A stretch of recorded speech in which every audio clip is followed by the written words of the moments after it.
Bismillahirrahmanirrahim. Assalamualaikum warahmatullahi wabarakatuh. Innal hamdalillah nahmaduhu wa nasta'inuhu wa nastaghfiruh wa na'udzu billahi min shururi anfusina wa min sayyiati a'malina. May yahdihillahu fala mudilla lahu wa may yudlil fala hadiya lahu. Asyhadu an la ilaha illallah wa asyhadu anna Muhammadan abduhu wa rasuluh la nabiyya ba'dah wa la rasula ba'dah amma ba'du. Baiklah hadirin sekalian, teman-teman, marilah kita panjatkan rasa puja beserta puji syukur kita atas kehadirat Allah Subhanahu wa taala yang telah memberikan nikmat dan hidayahnya sekitar sehingga kita dapat menghirup udara segar sampai saat ini dan dalam keadaan Islam, alhamdulillah. Pada kalinya tak lupa kita haturkan salawat beserta salam atas junjungan Nabi besar kita Nabi Muhammad sallallahu alaihi wasallam yang telah rela mencucurkan darah dan dagingnya demi tegaknya agama yang hak di sisi Allah, yakni agama Islam. Baiklah, langsung saja saya akan menyampaikan sedikit ceramah tentang yang berjudul 7 golongan yang akan dinaungi Allah pada hari kiamat kelak. Menyampaikan sebuah hadis yang diriwayatkan oleh Abu Hurairah radhiyallahu anhu yang berbunyi, an Abi Hurairah radhiyallahu anhu an Nabi sallallahu alaihi wasallam qala sab'atun yuzilluhum Allah fi zillih yawma la zilla illa zilluh al-imam al-adil wa syabun nasa'a fi ibadatillahi azza wa jalla wa rajulun qalbuhu mu'allaqun bil masajid wa rajulani tahabba fillahi ijtama'a alayhi wa tafarraqa alayhi wa rajulun da'atuhum mar'atun zatu mansibin jamalin faqala inni akhafullah wa rajulun tasaddaqa bisadaqatin hatta la ta'lama simaluhu ma yunfiqu yaminuhu wa rajulun zakarallahu khalian fafadat aina.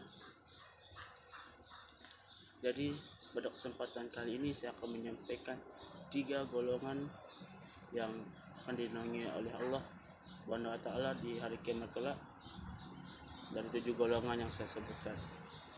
Yang pertama yaitu al-imamul adil, pemimpin yang adil. Saudara-saudara sekalian, khususnya sebagai seorang lelaki, kita fitrahnya diciptakan di dunia ini sebagai seorang khalifah, sebagai seorang pemimpin. Jadi pemimpin yang bagaimana?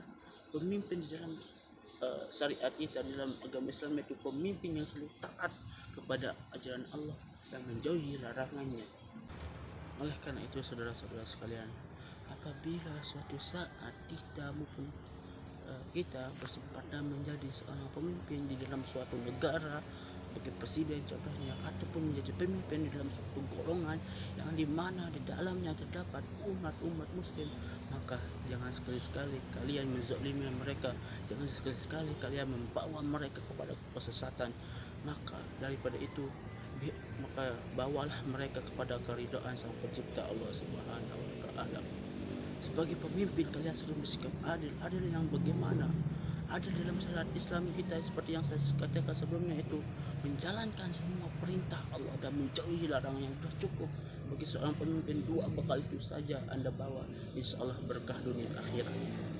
Dan selanjutnya golongan yang wasyabun nasa abi ibadatillahi azza wa jalla, dan seorang pemuda yang tumbuh dalam beribadah kepada Allah. Masya Allah.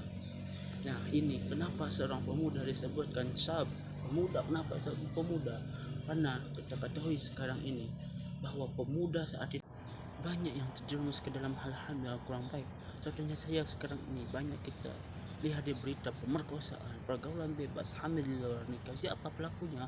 Kebanyakan dari mereka adalah kaum muda-mudi. Oleh karena itu, kaum muda-mudi seperti kita saat ini banyak mendahulukan akal pikir hawa nafsu mereka, sehingga banyak yang terjerumus ke dalam hal-hal seperti itu. Dan kita lihat sekarang ini jarang, langka malahan pemuda yang dari masa mudanya sering beribadah kepada Allah, pernah sering ke masjid, langka.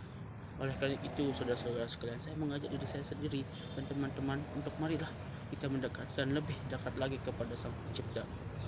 Karena pemuda sekarang ini yang langka adalah pemuda yang dari masa mudanya selalu ke masjid, selalu taat beribadah kepada Allah Subhanahu wa taala. Dan yang golongan yang terakhir, yang ketiga adalah dalam hadis tersebut dikatakan wa rajulun da'atuhum ra'atun zatu mansibin wa jamalin faqala inni akhafullah.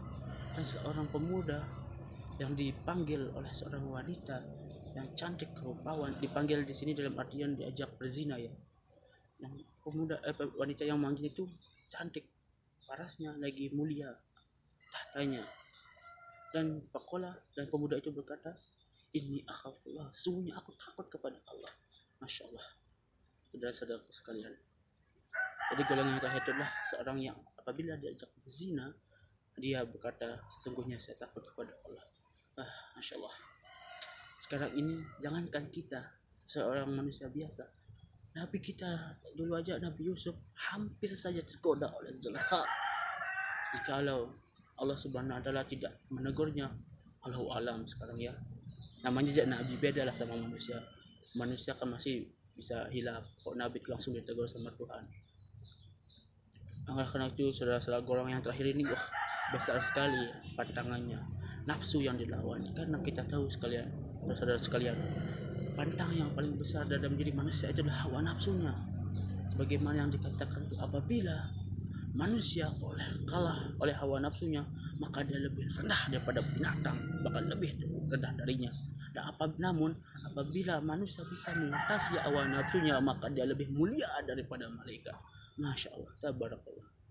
Jadi itulah kira-kira yang bisa saya sampaikan pada kesempatan kali ini. Untuk 4 golongan yang belum saya jelaskan, mungkin saya akan jelaskan ke momen-momen berikutnya.